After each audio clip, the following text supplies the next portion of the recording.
Johann Zinga foi meu autor motriz da minha monografia e levou-me a criar o Além do Gráfico.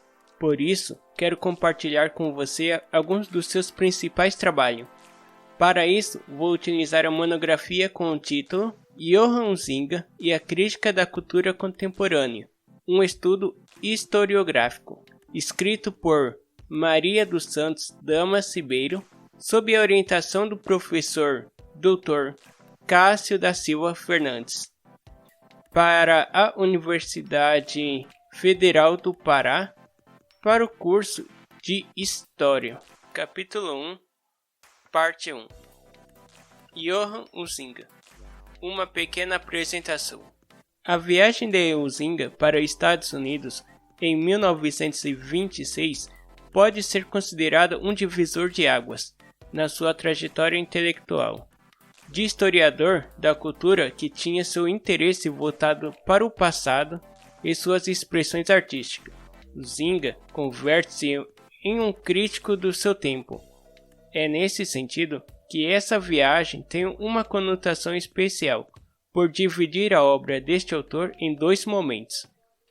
Neste mesmo ano, ele escreve America Lived in Decades, no qual demonstra seu descontentamento com os rumos da cultura ocidental e critica a sociologia e a psicologia nos Estados Unidos, que compreendiam a arte e a religião como formas de escapismo. Em 1941, Huizinga proferiu um discurso criticando a influência da Alemanha na ciência holandesa e sofreu a perseguição das forças de ocupação alemã na Holanda. Neste mesmo ano, ele foi detido pelos nazistas e aprisionado no campo de concentração de Santa Mittelstein. Huizinga tinha então 70 anos, sofrendo de problemas de visão e com a saúde já muito debilitada. Mesmo quando foi libertado em 1942, ele acabou sendo obrigado a permanecer em Stang, em Gelderland. Huizinga morreu em detenção no dia 1º de fevereiro de 1945, apenas poucos meses antes do final da Segunda Guerra Mundial. Capítulo 1, Parte 2. O outono da Idade Média. A beleza das formas. Outro insight de Huizinga, diante da experiência em Bruges, foi a de que a análise histórica deveria ir além dos documentos oficiais, aqueles considerados tradicionais, e abranger também as expressões culturais, especialmente os testemunhos figurativos. Assim como Burckhardt, Huizinga acreditava que, para compreender uma determinada época histórica, era necessário passar pela análise de suas expressões culturais e artísticas. A partir delas, seria possível aprender um mais profundo significado da experiência do homem, quanto imerso na linha do tempo. Abre aspas para a fala de Huizinga. Um leitor dos nossos dias, ao estudar a história da Idade Média, baseada em documentos oficiais, nunca poderá fazer uma ideia da emotividade extraordinária da vida medieval, ao quadro desenhado inteiramente pelas penas oficiais, mesmo que provenha de origens da maior confiança, faltar-lhe-á um elemento, o da veemente paixão que arrebatava por igual os príncipes e o povo. Fecha aspas para a fala de Huizinga. A descoberta do sonho e do fantástico como fatores positivos, formativos da cultura, foi certamente um dos pressupostos da historiografia de Huizinga. Foi a partir desses elementos que ele foi capaz de construir o quadro da cultura borgonhesa, segundo um novo e particular ponto de vista. E foi também esse insight que, num ponto mais adiantado da sua trajetória como historiador, permitiu que ele avaliasse a cultura do passado e do presente, sob novas bases de interpretação. Ele havia percebido o elemento lúdico da cultura. As primeiras incursões de Huizinga na temática do lúdico na cultura apresentadas mais sistematicamente nesse livro, aponta para a ideia muito particular desse historiador de que o mundo, como no jogo, deveria ser governado por regras rígidas, baseadas em noções éticas e morais, que garantiria ao homem saber o seu lugar no mundo e, mais do que isso, proveriam as bases da cultura. Capítulo 1, Parte 3. Erasmo, a Europa ideal e a renovação da cultura. Se em declínio, o que está em questão é observar a maturação de cultura que está em processo de declínio, em Erasmus, o foco está colocado sobre o surgimento de novos elementos culturais que permeiam a vida de novas tonalidades. Contudo, entre esses dois elementos, a cultura borgonhesa do século XIV e XV e o humanismo do século XVI, não há uma ruptura definitiva. Mesmo os primórdios do humanismo do século XV tinha em sua base elementos da cultura medieval. E mesmo quando no século XVI as diferenças mais nítidas de tonalidade permitem observar um momento de virada, não se pode radicalizar as rupturas existentes.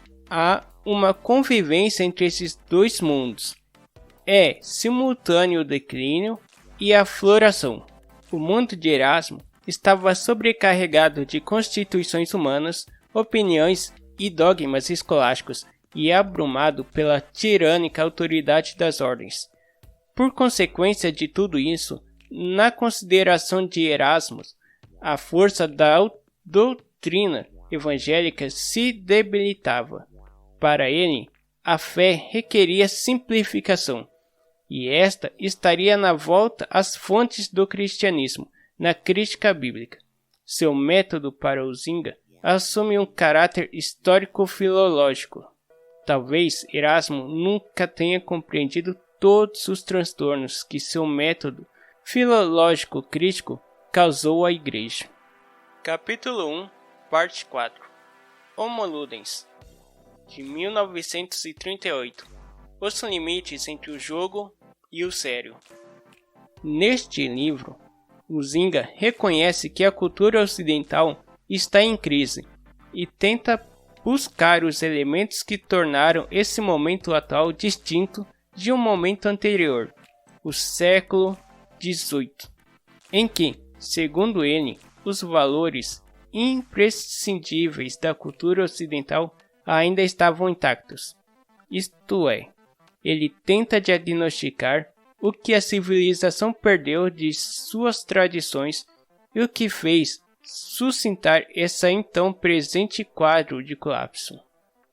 Em Homo Ludens, o Zinga desenvolve a tese de que o jogo é anterior à cultura e que tem uma função significante, ou seja, carrega um significado que transcende as necessidades biológicas e que se apresenta como um fator cultural da vida humana.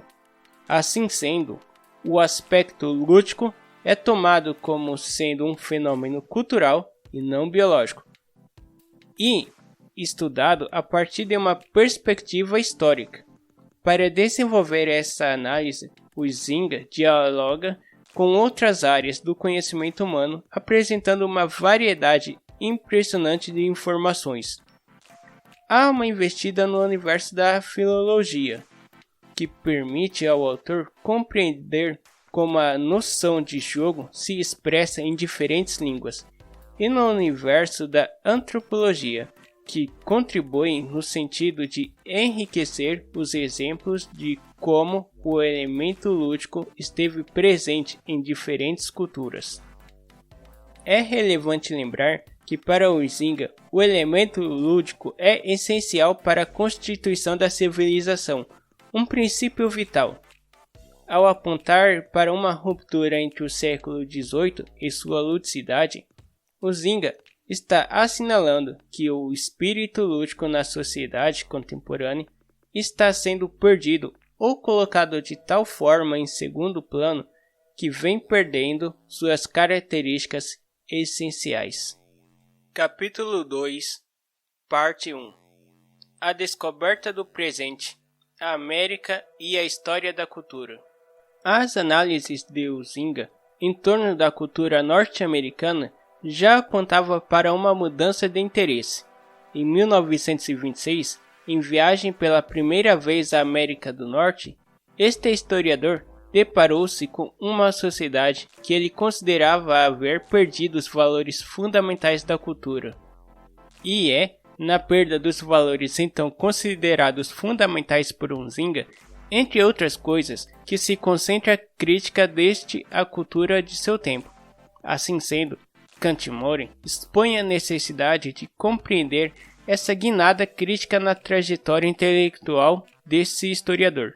Primeiro, em relação a essa esfera cosmopolita de espíritos livres e, segundo, a partir da conexão que este estabelece com o contexto de preocupações políticas e sociais da década de 30, como o fascismo, o racismo e o nacionalsocialismo. Todos esses elementos convergiram para a formação de um quadro da época que tornava as perspectivas de um futuro cada vez menos otimistas.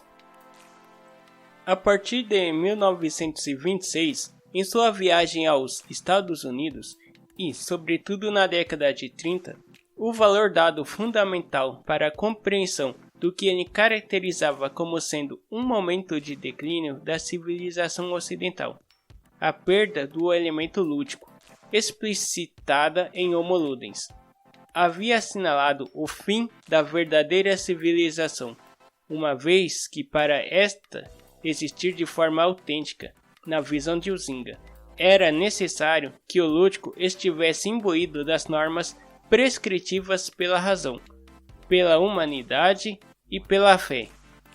Combrin chama a atenção também para o fato de que a questão moral e religiosa, que também sempre esteve presente na obra desse historiador holandês, ganhou ainda mais relevo nessa segunda fase da sua produção. Capítulo 2, Parte 2. O espírito norte-americano. A pobreza das formas. Em 1919, quando Huizinga volta seu interesse para a civilização norte-americana e escreve seus 4 ensaios sobre homem e massa nos Estados Unidos, fica perceptível que a questão moral, que já estava presente em seus trabalhos, tinha tomado uma proporção maior. Até esta data, 1919, Huizinga não tinha visitado os Estados Unidos, mas, mesmo assim, estava convencido de que os europeus sabiam pouco sobre essa nova civilização do outro lado do Atlântico. Também havia reconhecido que as tradicionais formas de descrições dos historiadores não eram suficientes para compreender esta nova realidade. Ao analisar a ciência social norte-americana, Huizinga destaca que estava inclinado a resumir toda a conduta e todos os acontecimentos sociais e individuais sob o aspecto de behavior. Isso estaria ligado estreitamente com o triunfo da psicologia social que naquele momento marcava, na visão de Huizinga, as diversas disciplinas que se agrupavam em torno da definição ampla de ciência social. Nessa perspectiva de análise baseada na psicologia social, a explicação dos fenômenos da sociedade estaria limitada a uma compreensão de que estes são emanações de determinados tipos de conduta humana. Entenda-se que as ações são determinadas por fatores da natureza e do meio, sem que a personalidade pudesse se afastar dessas formas determinantes. O homem seria então produto do seu meio social, de seu habitat. Acreditava-se então a inexistência do homem que não atuaria e não pensaria por si só. Suas ações seriam resultados de interações entre diversos elementos que determinariam os caminhos possíveis. Outro elemento que participaria desta concepção pragmática da vida e a escolha, segundo Nzinga, do norte-americano pela figura bíblica de Marta e não de Maria. Para eles, foi Marta que escolheu a melhor parte. Ao posicionar-se dessa forma, o norte-americano revela sua postura diante do mundo. Ele vivia para isto, o aqui e o agora. Para compreender melhor essa crítica de Nzinga em relação à psicologia e à sociologia dominante nos Estados Unidos, que compreendiam toda a arte e religião como forma de escapismo, é preciso retornar a algumas obras anteriores, onde esse historiador argumenta que o homem, para fugir da miséria da vida, elege para si um ideal a ser alcançado. Ao contrário do que pensavam os norte-americanos, este historiador não vê nessa busca uma forma de evasão e escapismo. Na sua perspectiva, a necessidade de transcender a realidade era sempre criativa, e longe de ser uma debilidade, era um sinal de força e vitalidade. No pensamento norte-americano, impunha-se naquele momento um processo de mecanização da cultura.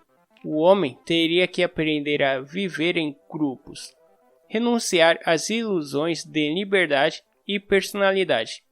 Em nome do progresso e do otimismo social, para Nzinga, abre aspas, jamais, e nem em parte alguma, se desfrutou da natureza e da técnica tão consistentemente, nem de um modo tão deliberado, como na América do Norte de hoje. Mas que assombrosa pobreza das formas se plasma tudo isso. Golfe e auto, cinema e leituras fugazes, praias e campings, e de vez em quando algum concerto.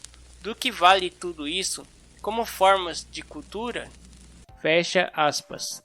E é essa pergunta que nasce como sua experiência na América do Norte e que está presente em sua crítica posterior à cultura contemporânea.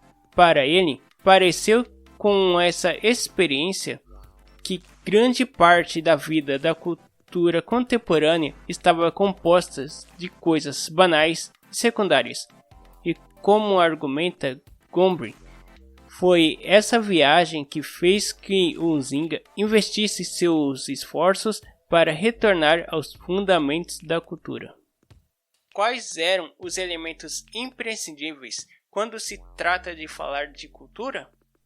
E é essa pergunta que Nzinga tenta encontrar uma resposta a partir de então, em 1935, com o livro Nas Sombras do Amanhã, e é que esse problema passa a ocupar definitivamente o centro das preocupações intelectuais desse historiador.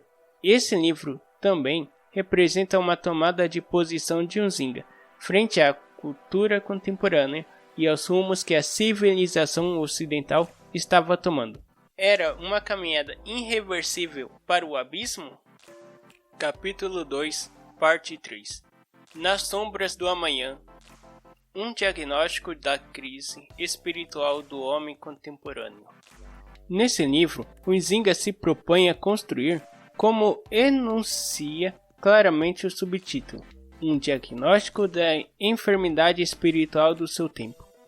Ele inicia no seu texto com a frase: vivemos num mundo detonado. O mundo, para ele, havia perdido a razão, perdido a capacidade de julgar e, o mais ameaçador, rompido com a tradição da velha Europa. Todos os valores antes considerados sagrados e imutáveis, como a verdade e a humanidade, a justiça e a razão, haviam se tornado incertos. O desastre era então iminente. Contudo, para Nzinga havia ainda motivos para a esperança, e esta estava no esforço de resgatar as velhas tradições da civilização ocidental. A Europa de Huizinga é também a Europa de Erasmo. Era o ideal da velha Europa em íntima conexão com os seus valores tradicionais. É a ideia de Europa como uma comunidade composta de múltiplos estados que convergiam seus interesses para um consenso em nome da paz, do equilíbrio e, em suma, uma unidade cultural e religiosa onde as partes são integradas no todo através de um intercâmbio sadio entre as singularidades. Outro sintoma da crise que assola a cultura contemporânea é o que Huizinga denominou o puerilismo. É a perda do valor significante do jogo, que se torna um intento meramente estético, sem qualquer ligação com os altos valores da ética e a configuração de uma conduta cultural própria do adolescente. Para este historiador, houve uma confusão entre as fronteiras do jogo e da seriedade, o que culminou na falta de respeito pelo outro e numa excessiva concentração sobre a sua própria personalidade. Contudo, mesmo que o livro Nas Sombras do Amanhã esteja permeado de metáforas negativas como demência e enfermidade, Huizinga constrói suas considerações finais sobre um registro da esperança. Eu sou Gabriel, bacharel em Educação Física pela Universidade Federal de Mato Grosso, um apaixonado por estudos sobre ludicidade, brincadeiras, jogos e videogames. Agradeço por terem ficado até aqui. Por fim, desejo que a força esteja com vocês.